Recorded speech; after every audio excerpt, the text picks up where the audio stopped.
I think the king right now, his best bet would be to distance himself completely, make it clear to Harry that the Sussexes are not welcome at all in Britain for a very, very long time. Remember, 47 minutes is not a reconciliation. It's not a get-together, we're so thrilled to see you. Meghan Markle felt humiliated on Prince Harry's most recent UK trip, and that the trip turned into a nightmare. King Charles has officially met Meghan, Harry, Archie and Lily at Highgrove House, his Gloucestershire country residence. She actually sort of fueled his grievances. What happened until he met Meghan, he was quite happy. King Charles still can be manipulated by Harry, and certainly the promise of spending time with his grandchildren. Of course, it's been hugely damaging, and the popularity of the royal family has fallen because of Meghan and Harry's antics. So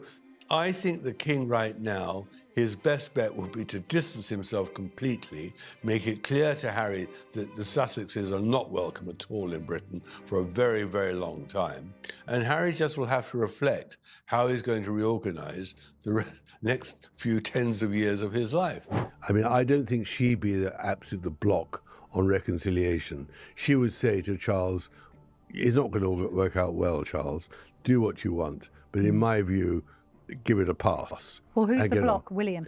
I think William's the block. And also the fact that Charles standing with Harry, he knows it can only end badly. But I do think that when you're mocked so publicly as they've been, their value begins to nosedive pretty quickly. And I don't think they're finding any more sources of income. And with the stream of money they're spending on security, on mortgages, on just plain living, I think they can see the end of the road within 5 years at best. And they've got a real financial problem now. Prince Harry, Meghan and Sparkle and the two children to see their grandfather. We're not quite sure how long it lasted. Some people are saying an hour, some are saying more. The fallout from it has been we're all sitting waiting for it to be leaked. Nothing so far. Apparently William was appalled. The following day, Harry looked like the cat that got the cream, because you and I both know that the Sussex brand's dead now, isn't it, anywhere in the world, unless they can actually prove to have some link still with the very family they spend their entire life slagging off. Oh, I think he desperately does want to come back. I think that's what the whole Invictus Games in Birmingham was all about and is all about. But I think now he's got a huge problem that they're increasingly unpopular. The king can't face him in the way he wants in public. I think that's what the Invictus Games, which is this very splendid competition for wounded servicemen, is going to start in Birmingham next year, but there's a rehearsal later in the summer. And Harry is determined to come, and if he could, he'd bring Meghan and somehow work his way back in so that they have status. My feeling is that the king might be slightly sympathetic. The point is that Meghan knows what she'd like to do, but can't deliver. I mean, she cannot be a Martha Stewart. She can't be a Gwyneth Paltrow. She can't recruit people who do it. I mean, the great problem in this whole merchandising and branding is that she has neither the money, the talent, the inspiration, the people to put it together for her. Then she sort of come up with a ridiculous story that Netflix were going to produce it for her, and so which Netflix quickly denied. He wants it, though, because he wants to make it in a royal tour. Of course. Yes. He wants to monetize his presence here. Of course. And the palace quite rightly said, on the day of the Daily Mail judgment, when you're going to be called unreliable, you're not going to then walk back into Buckingham Palace and besmirch the royal family even more. Well, they do have access. They do have flats, apartments in St. James's Palace, which I think should be taken away from them.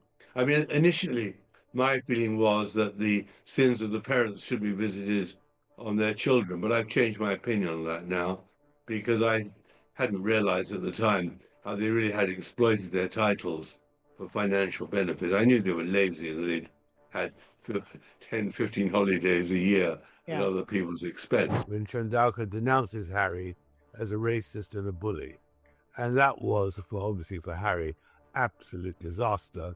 He left the charity soon after, and the charity still survives, but obviously his reputation was severely I dented. think gradually the king has become much, more respected than he might have been. And he is, in fact, highly respected now, as is the Queen. And they had to fight hard to get to that. So I think the sympathy at the moment is all in their favour. And they're not going to let all their hard work. And you've got to remember, and they're not going to cause an argument with William and Kate, who have absolutely no intention of in any way allowing the rehabilitation of the Sussexes here. So I think it's the royal family versus the Sussexes. And today, the royal family won. Of course, they went on this trip to the UK. There was a bit of will they, won't they? Harry goes by himself, and then suddenly Meghan Markle with the kids in they trot as well. But there have been some reports that the family reunion that they had with the King and the Queen may have not gone as planned for Meghan. There are some suggestions that it probably wasn't warm and fuzzy. I can't imagine why. That Harry would be able to say, my dad's left me out in the cold. Here's my dad not protecting me with security again. I guess my dad doesn't want to see his grandchildren. Because that is what I was concerned about. And I think I even said to you, could this all be a scheme, a setup to blackmail the king into showing up at Birmingham next year, which you've said yourself was the ultimate goal for Prince Harry, to have that royal presence. And the king, not being in his best of health and all the rest of that, and being a man who on the whole probably wants to see his grandchildren, wavered. I think that ship has passed. I think that the Sussex's dream of somehow finding a role here, half in, half out, I think that is now passed. One thing that makes her interesting is that she married a royal. She could fix this family. I think it was a business decision, a business idea, and so she desperately wanted a photograph. We know the world we live in. We know the world of social media. We want to see a picture of the king, of Meghan, of the children, of Harry, of everybody smiling. The palace said absolutely not. This is not a state visit. This is not even an official visit. This is a family visit. And so there's no photographs. And so because of that, I think that's the clearest example I have of why this didn't exactly work out the way she wanted it to. She wanted the king's embrace. Welcome back, everyone. If you thought the Montecito duo was done trying to pull fast ones on the British public and the royal family, think again. The desperate narrative machine out of California has been spinning out of control lately. But today we have to talk about what is easily one of the most calculated, high-stakes moves Harry and Meghan have attempted since running away to America. We are digging deep into the truth behind that infamous, highly talked-about Highgrove meeting between King Charles and the Sussexes. And more importantly, what renowned royal author and investigative biographer Tom Bower has uncovered about what really went down during those frantic 47 minutes. Because let's be completely honest with ourselves. If you look past the gloss, the PR spin, and the carefully placed leaks, the Sussex brand isn't just struggling, it is on complete life support. The Hollywood deals are drying up, the lifestyle brand is facing embarrassing roadblock after roadblock, and the public interest in their constant whining has completely bottomed out. So what do they do when the money starts running thin and the global elite stop answering their calls? They run right back to the very family they spent the last 5 years dragging through the mud, desperately trying to cling to the royal coattails that keep them relevant. Before we jump into the deep end, do me a quick favour. Hit that subscribe button, turn on notifications, and drop a comment below. Let's get into it. Let's set the stage. Harry and Meghan arrive in the UK under the guise of an Invictus Games engagement. Now, we all know Prince Harry loves to use Invictus as his personal human shield. It's the one legitimate noble thing he has left, and he uses it as a cover to stage mini royal tours whenever he wants to flex his non-existent status. But this time, it wasn't just Harry showing up.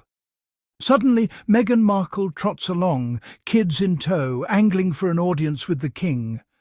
Why now? Because, as Tom Bower rightly points out, Harry and Meghan are facing an existential financial crisis entirely of their own making. Think about it. What do they actually produce? What do they bring to the table?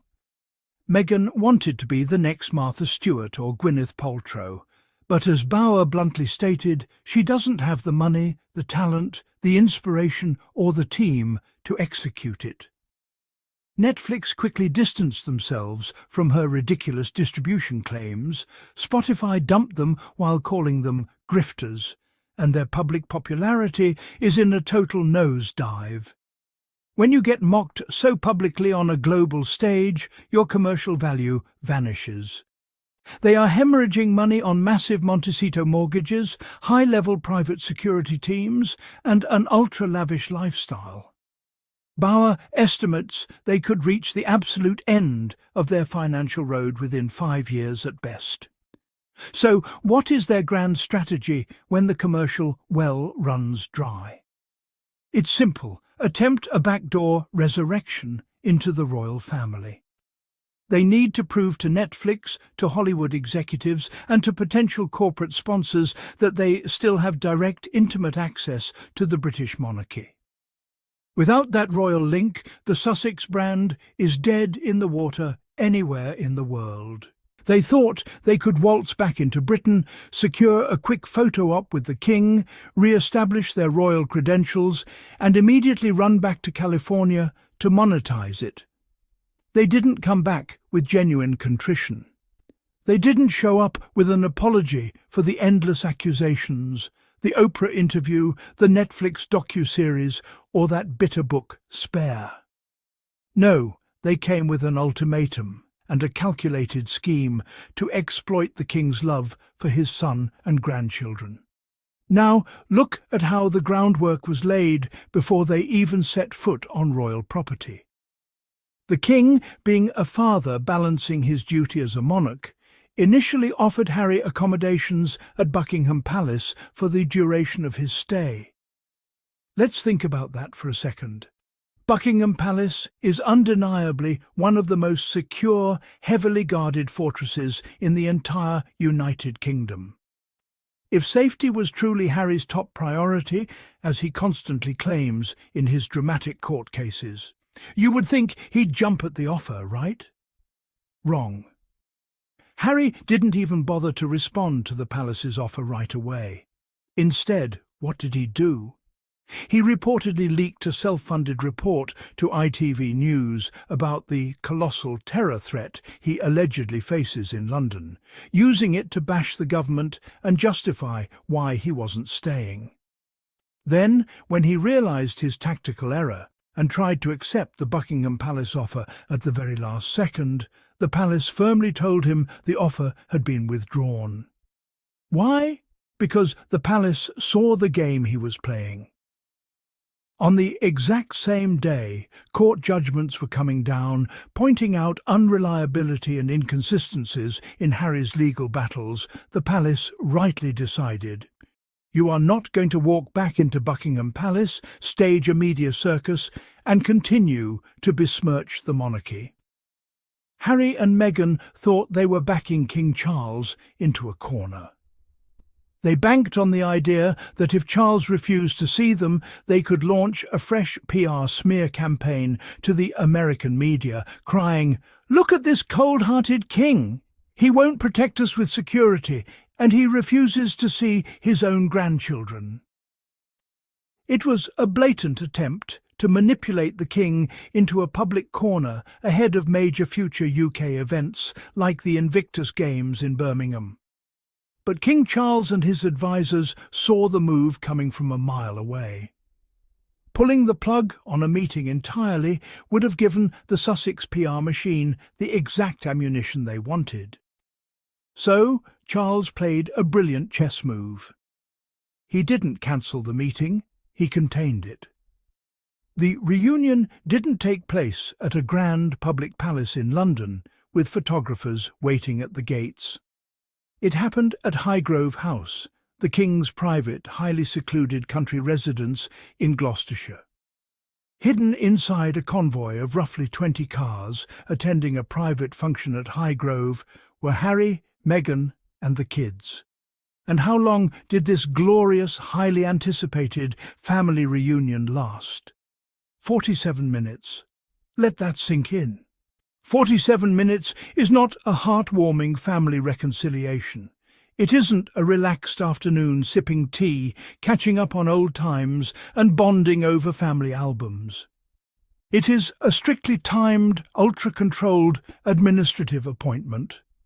It was a clear, unmistakable message from the Crown. You may be family, but you are strictly outsiders now. According to Tom Bower, Meghan was expecting a far warmer, fuzzier welcome. She likely imagined walking out of that meeting with the optics of a grand royal reset. Instead, the atmosphere was described as formal, restrained, and emotionally icy. The palace laid down non-negotiable ground rules from the second they crossed the threshold. Absolutely no photos, no media reporting, no cameras. Total, absolute privacy.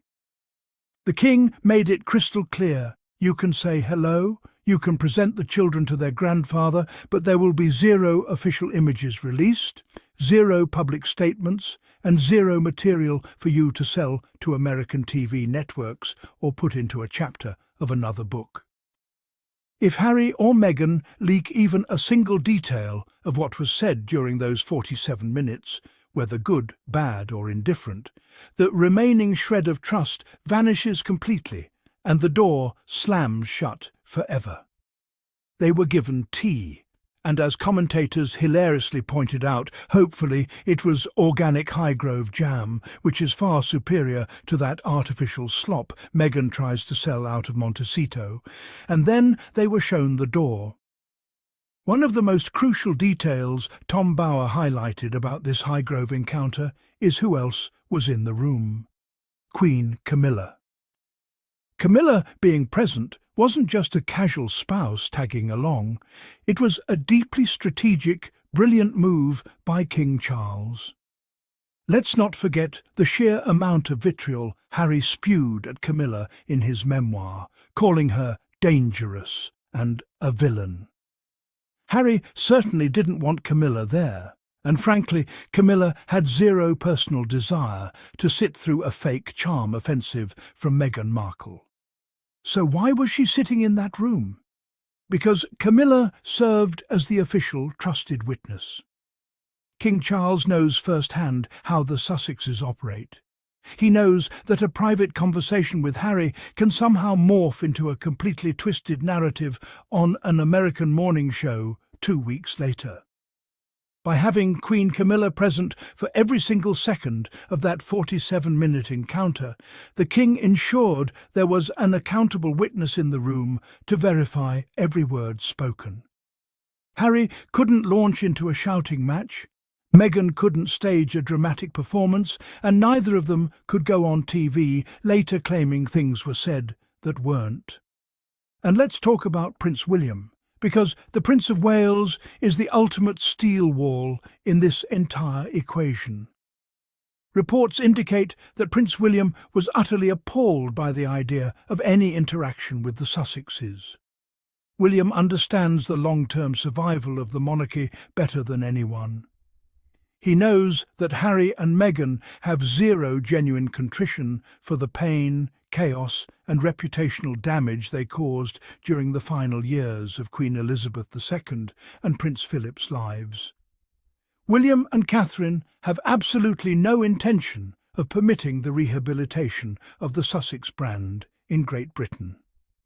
William knows that any standing given to Harry can only end in disaster. While the king offered a brief 47 minutes out of fatherly compassion, the firm boundary remains. There is no path back as working royals. Period. So where does this leave Harry and Meghan now that the dust has settled on their 47-minute Highgrove pit stop? It leaves them completely furious and backed into a corner. Meghan, in particular, is said to be seething over how the trip turned out. Why? Because the entire outing was a monumental PR failure for Montecito. Think about what they needed from this UK trip versus what they actually got.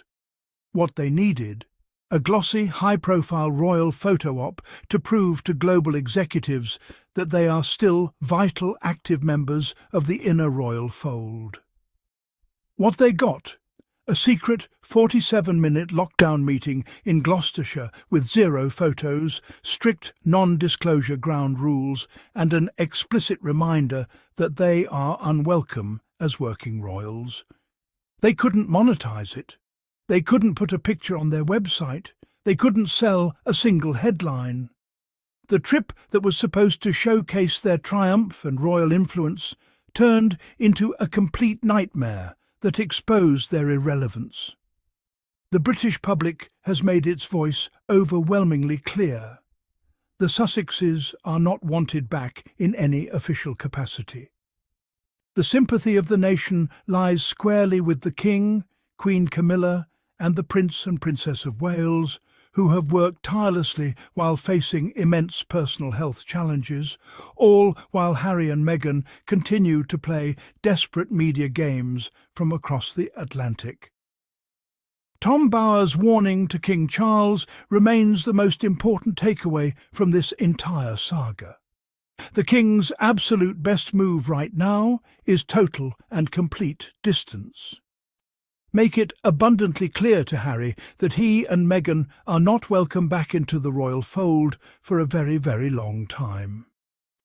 Harry is just going to have to sit down, reflect, and figure out how he's going to survive the next few decades of his life, because the royal bank account and the royal branding machine are officially closed for business.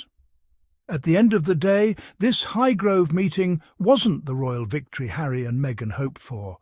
It was a firm, calculated reality check.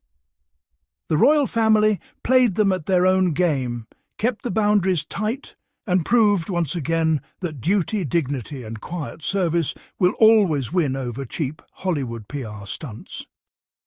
What do you think about Tom Bower's breakdown? Do you think King Charles handled those 47 minutes brilliantly, or should he have refused to see them altogether?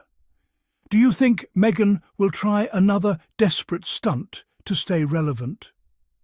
Drop your thoughts in the comments below. I read every single one of them, and I want to hear what you have to say. If you enjoyed this deep dive, do not forget to smash that like button. And most importantly, if you haven't already, hit that subscribe button and turn on all notifications.